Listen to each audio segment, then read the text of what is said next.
All right, listeners, welcome back to Darker Days Radio. We have a very special episode this evening. I'm your host, Chigg, and I am joined this evening by Dave Chapman. Dave, who are you? How do our listeners know your name? Hi, I'm a producer at Cubicle 7 and probably know my name from my work on the Doctor Who role-playing game and previously on things like Conspiracy X, Buffy, All Flesh Must Be Eaten, Terror Primate, that sort of thing, and did a little bit of work on Star Trek Adventures as well, but I'm currently a producer at Cubicle 7 Games. Well, we are thrilled to have you here this evening. Thank you for joining us. No, thanks for having me on. It's great. Absolutely. The reason that you're on tonight specifically is so that we can talk about a new game coming from Cubicle 7, currently in Kickstarter. We'll include the links in the show note to that here. For the Laundry Files RPG. Yes, so technically the second edition of this. So yeah, it's all been I fairly. wasn't sure if we were calling it a second edition because it has a different name. The first edition was just the Laundry. This one is technically just the Laundry role playing game. Oh dang!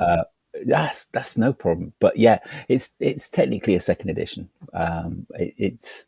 It delves into some of the areas that the first one did, but it's a whole different rule set. So, well, before we get into the nitty gritty, what for our listeners is the Laundry Files?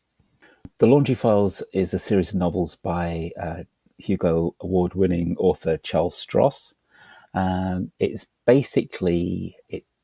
set about a department, a very, very secret department of the British government, which is an offshoot of the old Special Operations Executive from the war. It doesn't really have a name, this department, but it has a nickname of just being called the Laundry from when its offices used to be above a laundry in Soho.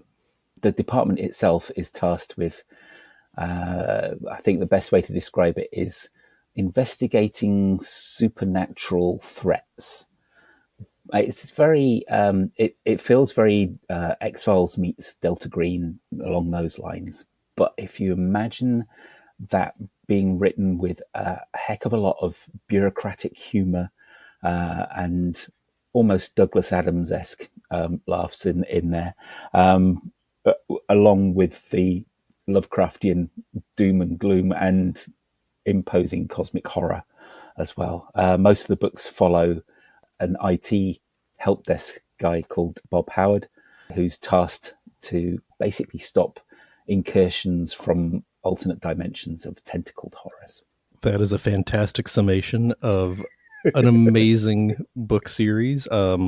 It's one of my favorite series. We currently have 12 books, 4 short stories, and there's an ongoing spin-off series right now as well. Mm-hmm. I'm not sure I would have gone with Douglas Adams. I think I might have even gone with Terry Pratchett for the level of humor. Oh, definitely. Douglas Adams is a good call, though. Yeah, I agree.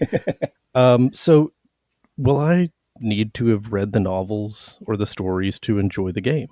No, I don't think you do. It would help probably if the GM has certainly read Atrocity Archives at least. That gives you a really good flavour for it. But I don't think you need to have read the novels to play the game. There's plenty of background in the rule books and guidance for getting the tone right and the balance of humour and horror. So yeah, I think you should be all right without having to read the books. But saying that, you certainly should read the books because they're great. As an unbiased third party, I agree. You absolutely should read the books. They are fantastic. One of my favorite series. So going the other direction, if I read the core book or any of the books for the Laundry RPG second edition, how much of that is going to spoil me for the books? Oh, that's a tricky one. Yeah. I don't think it's going to spoil too much. I think as long as you know that basically the shit happens in 2016 with Case Nightmare Green. But that's kind of laid out quite early on in the books. I think the only big spoilers may be if you read some of the character bios in the supervisor's guide. If you read them before you've read the fuller memorandum, there may be a few spoilers in there, but that's about it. Gotcha. Good. Nothing too major. It doesn't tell us, this character dies in this book or anything crazy like that. No Dobby dies on page 12 or whatever. All right. So now that we've covered the very bare bone basics of the novel series, which again cannot recommend strongly enough, get out there and read it, guys. Let's go. Let's turn our focus to the game. Mm-hmm. There are a lot of RPGs out there in the Cthulhu milieu. There's the Call of Cthulhu, the original. There's Trail of Cthulhu, and there's Delta Green, and they each tell varying different takes on what amounts to a centralized theme. Humanity doing its best to survive in an uncaring universe. Maybe trying to stop horrors from coming back and destroying civilization as we know it. Mm-hmm. What types of stories does the Laundry let you tell? Where does it excel? What is its niche in this milieu? That's another tricky one. I think when we've been trying to describe the game to other people, I mean even in-house when we're talking to the Warhammer team and they're looking with glazed over faces what the hell the Laundry is. I think the shorthand we've been using is something along the lines of spies using computers and maths to stop Cthulhu, which is a bit of a strange take on it. But I think the thing that kind of stands out for this one is while it's very investigative, there's lots of sneaking about, trying to investigate cults and recover strange arcane artifacts and things like that you'd expect from a Lovecraftian inspired sort of setting. There's certainly a lot more to do with like espionage and computers, and although that kind of makes it feel like it's a bit more James Bond, but I think if you've seen the Apple TV series Slow Horses, I think you've got a pretty good idea of the level of funding and competency that most of the people in the Laundry have. I think that there's the usual occult espionage, there's interdimensional incursions from elder gods and things like that, but there's an awful lot of paperwork filing and humor in there as well, which I think a lot of the Lovecraftian RPGs kind of avoid adding humor in there. If that helps. No, that is a strong take and a valid point. There's very little laugh lines in Delta Green, for instance. Oh yes, yeah, I love Delta Green, but it is really, really dark. It is incredibly dark. So, I guess we've kind of discussed this already. In the game, who do you play? Who do you see? The heroes, the characters being. I mean, are you just the guy at the office who brings the coffee in and doesn't know that there's Cthulhu horrors until a zombie tries to eat him, or is it made for more experienced field agents? Who are you playing in this game? Strange enough, somebody was asking this on the Kickstarter last night. There are, I think there's about 27 different assignments, which are basically your archetypes or character classes. And they come from about 9 different departments within the Laundry.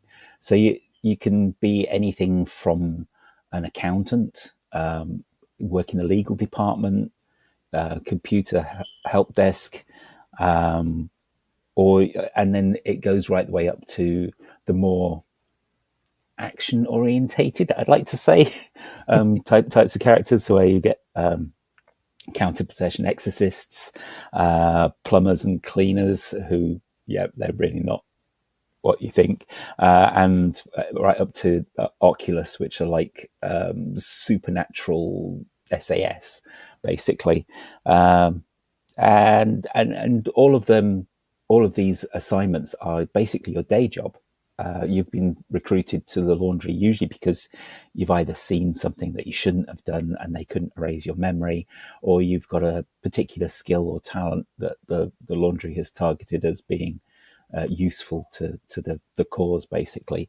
But these little sort of assignments are your day job, what you do from 9 to 5 during the day. And thanks to the wonders of matrix management, where you have multiple bosses, you can be called upon by the higher ups to join people from other departments, form a team for a particular project. I know it sounds really bureaucratic, but it's the way business is run and things like that. So you get bundled together to form a team and sent off to do a mission. Whereas in most government things, it would be make some Gantt charts or file some paperwork. In your case, it's probably get sent to possibly even the other side of the world and investigate some televangelist who's using their church as a means to open a portal for the Black Pharaoh. And that alone is a fantastic resource for anybody trying to run the game. A problem that often crops up in role-playing games is, okay, we all made characters, none of them have anything to do with one another. Why are they getting together to do whatever the purpose of this campaign is? And you got the built-in reason right here. Well, you all work for the same organization, and your names came out of the hat, and they've decided that you're the ones who have to go save the world this week. Congratulations. you work in payroll? Well, we'll give your payroll duties to Janice for this week. But you got to go stop some cultists. Good luck. Have fun. You're perfectly equipped for this sort of thing, working purely in payroll. There's a really good, we're getting a lot of the illustrations, and the artwork is coming in rapidly at the moment from a wide team of freelancers. And there was a great piece of art that came through which perfectly illustrates it, which was two people sitting outside waiting to go into a meeting room. And one of them's your stereotypical computer nerd with a pocket protector and a tie, sitting next to this huge guy who looks like he's straight out of like G.I. Joe, basically. And then you're both being sent on the same mission. Yeah. So, well, you need somebody who's going to be able to understand computers and use be able to do computational demonology to tackle the occult threats, while you have the brute force basically in there to protect them. So yeah, it's a great way of bundling people from very diverse career sets into the same game. Yeah, it's a fantastic little hook there. So now that we have our IT nerd and our G.I. Joe together waiting for their mission, what do you do in the game? What is the core play cycle of this game? I think the best way to describe it is well, not only is it very similar to the novels, it's usually just a case of you're sent off to investigate something that is happening that shouldn't be. Usually either somebody's discovered some arcane artifact, or a computer programmer has stumbled across a bit of code that's accidentally opening a portal into other places, or along those lines. You basically do a bit of investigation, and then usually it all goes horribly wrong, and there's a little bit of some sort of action scene towards the end in a movie style climax. And hopefully, if you survive, then you get sent back to the new annex to file piles and piles of paperwork. Back to your desk in accounting. Yes. The reason that I asked. Sorry, go ahead. I was just going to say, with any remaining limbs you have after that.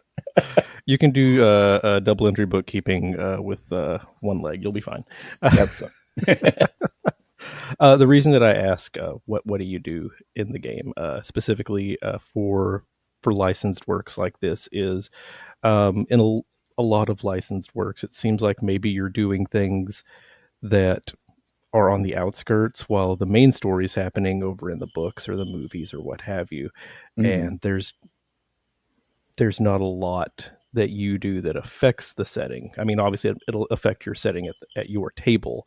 Hmm. Um, are there any plans for any larger or more overarching meta plot, for lack of a better word, stories? It's certainly something we're thinking about, and one of the supplements that we've got in the Kickstarter at the moment is basically it's a campaign, a starter campaign called Introduction to Applied Occult Computing. Uh, if you are familiar with the novels, at the back of the Atrocity Archives, there's a short story called The Concrete Jungle, Mm-hmm. which is all set in Milton Keynes and involves the Scorpion Stair network, which is the laundry's use of turning all the CCTV cameras in the country into basilisk cameras that can turn people to stone and basically obliterate them. And it's their plan for protecting the country when Case Nightmare Green happens. But it does give you an insight of one of the fringe offices in Milton Keynes because of the wonderful concrete cows. That all kind of ties in with that. And Introduction to Applied Occult Computing continues after that, but uses the Milton Keynes base as a new location to set your game. It's got an introductory 5-part adventure in there, and then it fleshes out the rest of the city itself and how to use it as a campaign setting, and lots of little occult things that are going on for your characters to investigate, which should keep you going for a little while. And hopefully, we're thinking about expanding the storyline to continue your team in Milton Keynes doing their research there, which will continue like an overarching plot going on in that city while Bob's doing all his doings in London. You never know; you might get called in to help. Fantastic, and I appreciate that you're going to expand information on the fictional city of Milton Keynes. Nowhere like that can exist in real life. I refuse to believe it.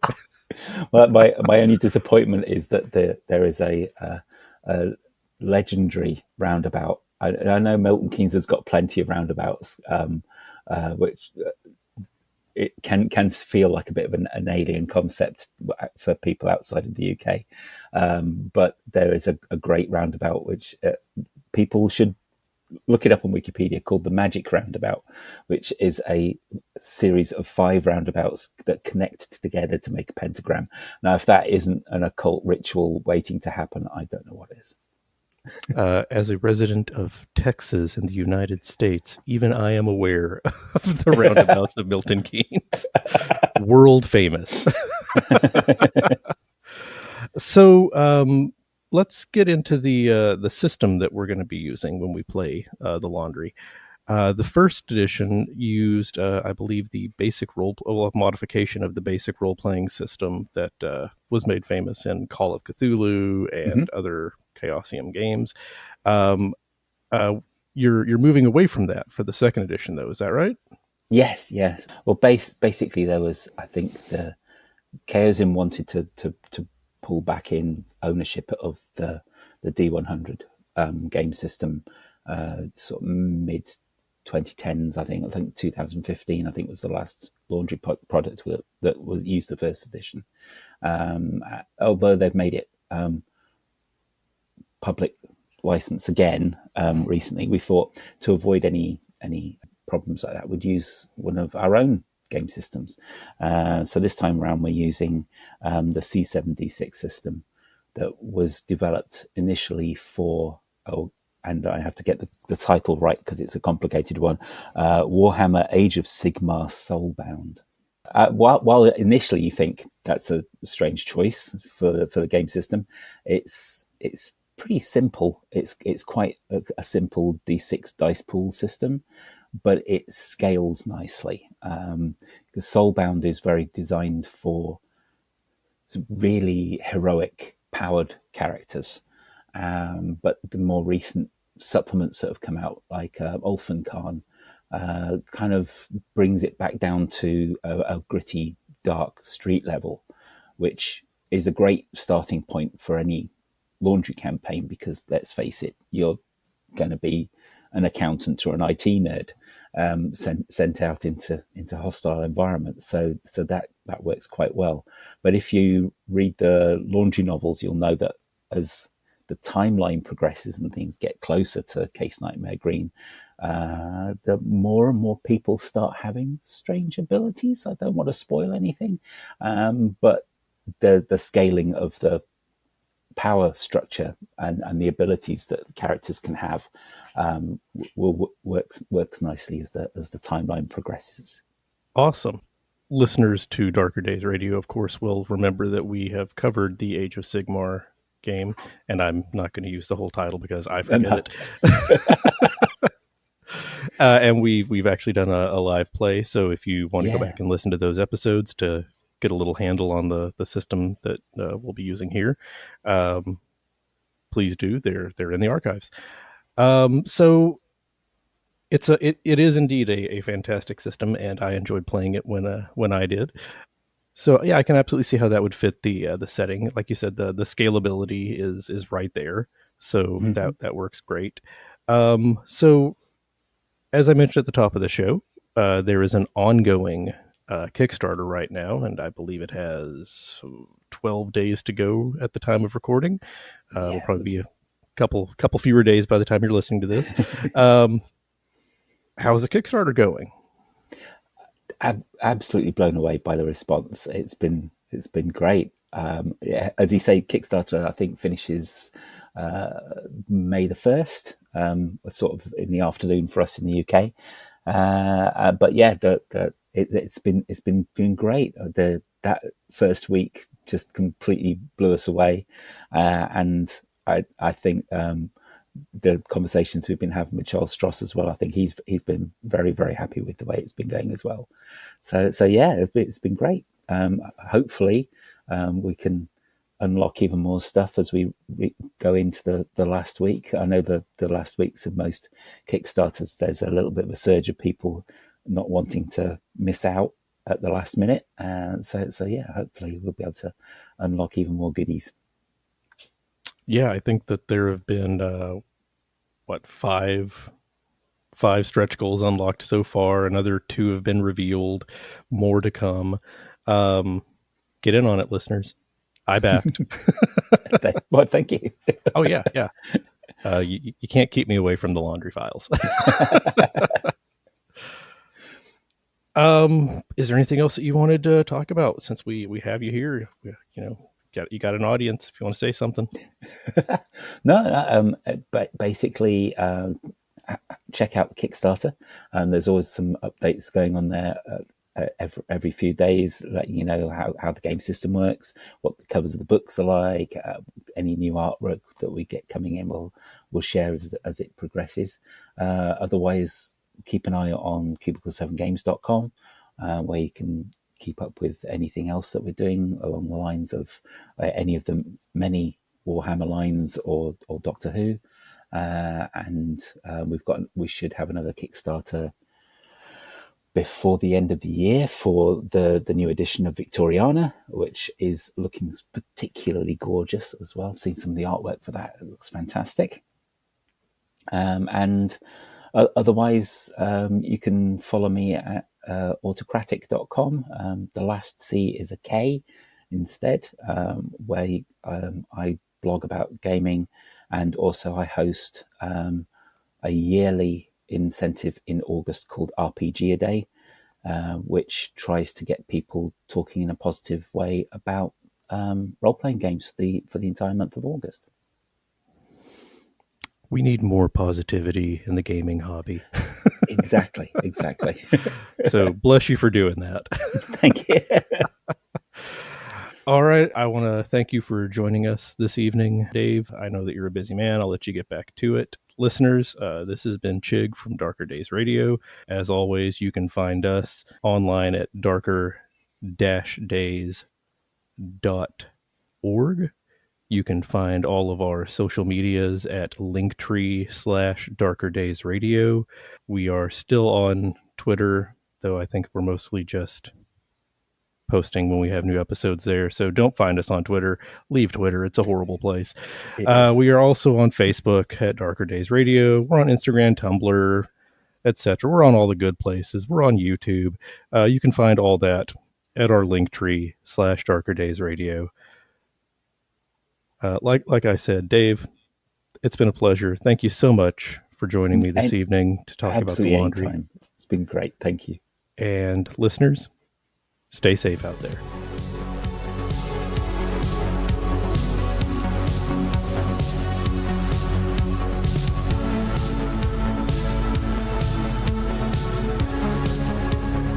This has been an episode of Darker Days Radio. Special thanks to Occam's Laser for the intro, outro, and new bumper music from their hit album, 9 Circles.